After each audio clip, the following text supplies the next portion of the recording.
आप सभी को चैत्र नवरात्रि की बहुत बहुत शुभकामनाएं। माँ भगवती की कृपा आप सभी पर बनी रहे। राधे राधे एवरीवन। आज की वीडियो में हम जानेंगे कि नवरात्रि में हम बहुत ही सरल विधि से घर पर पूजन कैसे कर सकते हैं। आज की वीडियो में मैंने नवरात्रि की बहुत ही सरल और संपूर्ण विधि शेयर की है। तो चलिए वीडियो शुरू करते हैं। प्रथम नवरात्रि के दिन सुबह सुबह स्नान आदि करने के बाद हम एक चौकी लगा लेंगे। चौकी पर हमें लाल रंग का वस्त्र बिछाना है। अब देखिए, थोड़े से चावल रख के हम यहाँ पर माता रानी को विराजमान करेंगे। तो माता रानी की मूर्ति या फोटो, जो भी स्वरूप आपके पास है, आप उन्हें चावल के आसन पर विराजमान कर दे। चावल का आसन लगा सकते हैं, आप चाहे तो फूल का आसन देकर भी माता रानी को विराजमान कर सकते हैं। अब हमें कलश की स्थापना करनी है। तो देखिए, माता रानी के सीधे हाथ की तरफ हम कलश की स्थापना करते हैं। कुछ लोग कलश की स्थापना अलग से कर लेते हैं और जवारे दूसरी साइड बो देते हैं। तो आप चाहे तो आप कलश और जवारे एक जगह भी स्थापित कर सकते हैं या अलग अलग भी स्थापित कर सकते हैं। तो चलिए पहले हम जवारे बो लेते हैं।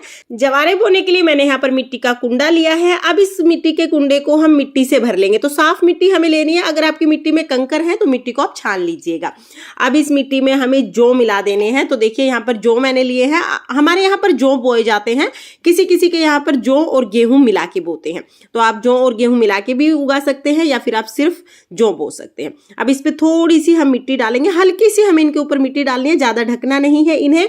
और देखिए, मेरी जो ये मिट्टी है बारिश की वजह से गीली हो चुकी है, इसमें बहुत नमी है, तो मैं इसमें पानी नहीं छिड़कूंगी। अगर आपकी मिट्टी सूखी है बिल्कुल, तो आप उसमें हल्का सा पानी का छिड़का लगा दें। तो इस तरह से बहुत ही सरल विधि से हमें जवारे उगाने हैं। अब ये जवारे का जो कुंडा है, इसको हम चौकी पर रख देंगे। तो जैसा कि मैंने आपको बताया, आप चाहें तो जवारे का कुंडा अलग से रख सकते हैं और कलश की स्थापना अलग से कर सकते हैं। मैं यहाँ पर जो जवारे हैं, इनके ऊपर ही कलश की स्थापना करूंगी। तो इन जवारों को हम माता रानी के सीधे हाथ की तरफ रखेंगे, यानी राइट हैंड की तरफ हम रख देंगे। शेर का मुख जिधर है उधर रखेंगे। इसके बाद देखिए, हमने एक कलश ले लिया है। आप तांबे का, पीतल का या तो मिट्टी का कलश ले सकते हैं। मिट्टी के कलश को सबसे ज्यादा शुद्ध माना जाता है, इसलिए मैंने यहाँ पर मिट्टी का कलश ले लिया है। कलश के कंठ पर हमें मोली जरूर बांधनी है। तो यहाँ पर मैं कलश के कंठ पर मोली बांध दूंगी। अब हमें कलश को कंठ तक शुद्ध जल से भर लेना है। तो देखिए, यहाँ पर मैंने शुद्ध जल से इसको भर लिया है। इसके बाद इसमें एक हल्दी डाल देंगे, एक हम सुपारी डालेंगे, एक हमें इसमें सिक्का डाल देना है। तो ये सिक्का मैं इसमें डाल दूंगी, साथ में इलायची डालेंगे और लौंग डालेंगे। तो ये 5 चीजें हम कलश में डालते हैं, जो आप पहले से ही अलग से रख लें। तो 5 चीजें मैंने डाल दी हैं। इसके बाद हमें आम के पत्ते लगाने हैं। तो देखिए, आम के 5, 7, 9, 11 जितने भी पत्ते आपको मिल जाए, आप आम के पत्ते इसमें सजा सकते हैं। पत्तों को पहले हम तिलक कर लेंगे। तिलक करने के बाद फिर ये पत्ते हम कलश में सजा देंगे। तो यहाँ पर देखिए, पत्तों को मैंने कलश में सजा दिया है। इसके बाद इसके ऊपर हम ढक्कन लगा देंगे। तो यहाँ पर देखिए, ढक्कन मैंने इस पे लगा दिया है। अब इसके ऊपर हम चावल रखेंगे। क्योंकि ये डेमो वीडियो है, तो मैंने थोड़े से चावल इसमें डाले हैं। आप जो ये ढक्कन है, इसको भर दें चावल से, ये पूर्ण पात्र माना जाता है। इसके बाद देखिए, मैंने यहाँ पर नारियल ले लिया है। नारियल में मैं चुनरी लपेट दूंगी। तो आप कोई भी लाल कपड़ा या चुनरी आप नारियल पर लपेट सकते हैं। ये इस तरह की ना पतली सी चुनरी आती है नारियल के लिए, मैं ये लेके आई थी। तो ये मैं नारियल पर लपेट दूंगी। और ये चुनरी हिले ना, इसके लिए हम क्या करेंगे, इसके ऊपर से मोली भी लपेट देंगे। तो यहाँ पर मैंने देखिए लाल चुनरी ली है, उसके ऊपर से मोली भी लपेट दी है। अब नारियल का मुख अपनी तरफ करते हुए हमें नारियल को विराजमान करना है। तो पहले तो हम तिलक कर देंगे। उसके बाद नारियल का जो देखिए नुकीली साइड है, पीछे की तरफ हम करेंगे। नारियल का जो मुख है, वो पूजा करने वाले की तरफ होना चाहिए। इस तरह से नारियल पर, कलश पर हम नारियल रखेंगे। और उसके बाद देखिए, कलश को हम स्थापित कर देंगे। तो माता रानी के सीधे हाथ की तरफ हम कलश को स्थापित कर देंगे। तो जवारों के ऊपर ही मैंने कलश को यहाँ पर स्थापित कर दिया है। इस तरह से कलश स्थापना हो गई है। अब थोड़े से चावल रख के उस पर हम गणेश जी को विराजमान करेंगे।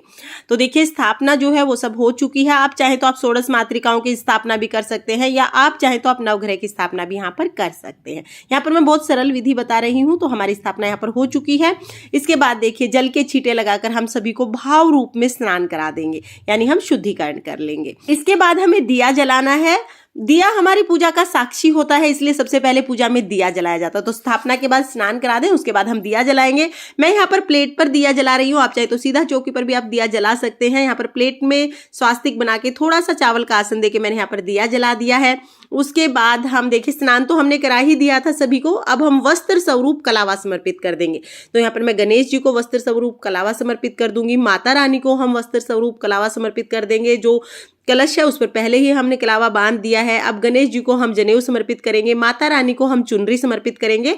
तो लाल रंग की चुनरी आप माता रानी को जरूर समर्पित करें। इसके बाद हम सभी को तिलक लगा देंगे। तो यहाँ पर गणेश जी को, कलश को, माता रानी को, सभी को हम तिलक लगा देंगे और कलश पर हम स्वास्तिक भी बना देंगे।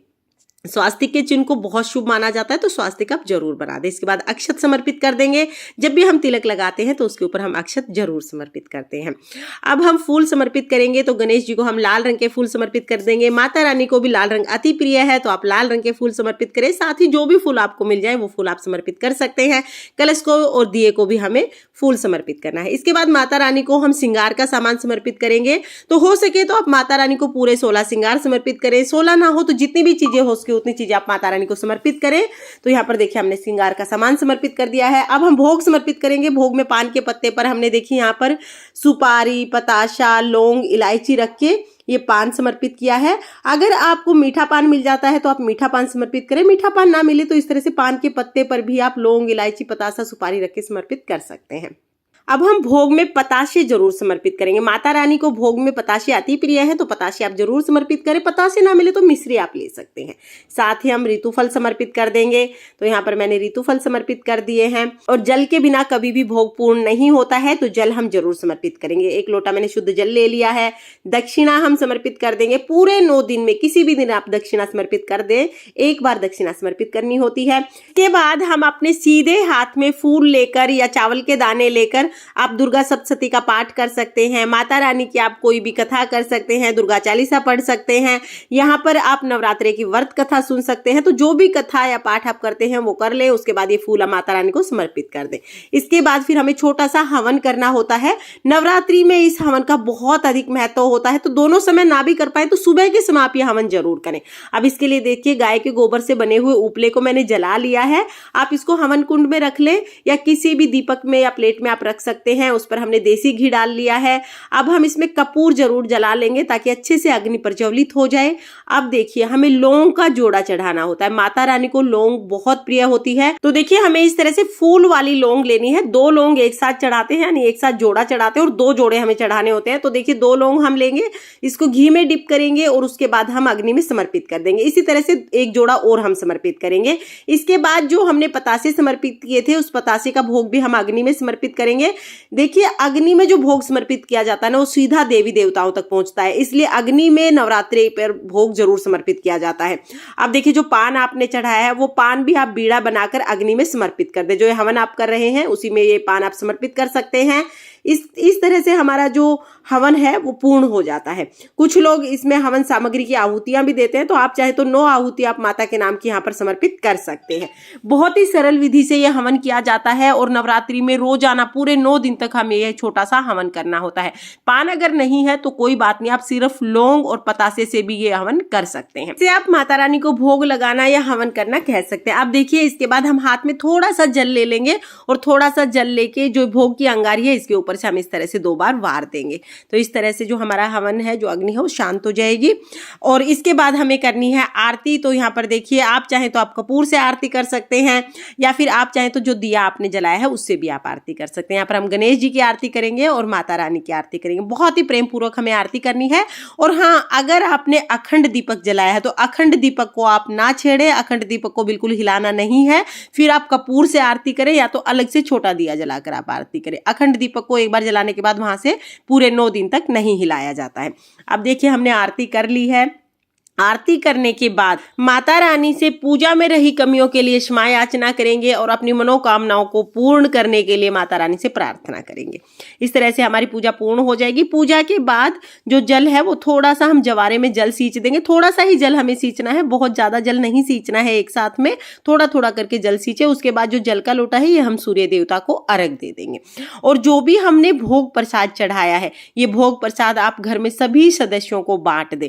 जैसे आपने जो भी फल चढ़ाए हैं, फल फ्रूट जो भी चढ़ाए हैं या जो भी पताशे, मिठाई, जो भी चीज आपने प्रसाद के स्वरूप में चढ़ाई है वो आप घर में सभी सदस्यों को बांट दें। और जो आपने ये छोटा सा हवन किया है, ये जो अंगारी है, इसको आप घर के हर एक कोने में एक बार घुमा के लाएं, यानी ये धुआं जो है वो घर में सभी जगह फैलना चाहिए ताकि पूरा घर पवित्र हो जाए। फ्रेंड्स, अगर आपको नवरात्रि पूजन की सरल विधि पसंद आई हो तो प्लीज प्लीज वीडियो को लाइक करें और हम महिलाएं घर में तीज त्योहार कैसे मनाते हैं ये देखने के लिए मेरे चैनल को सब्सक्राइब करें।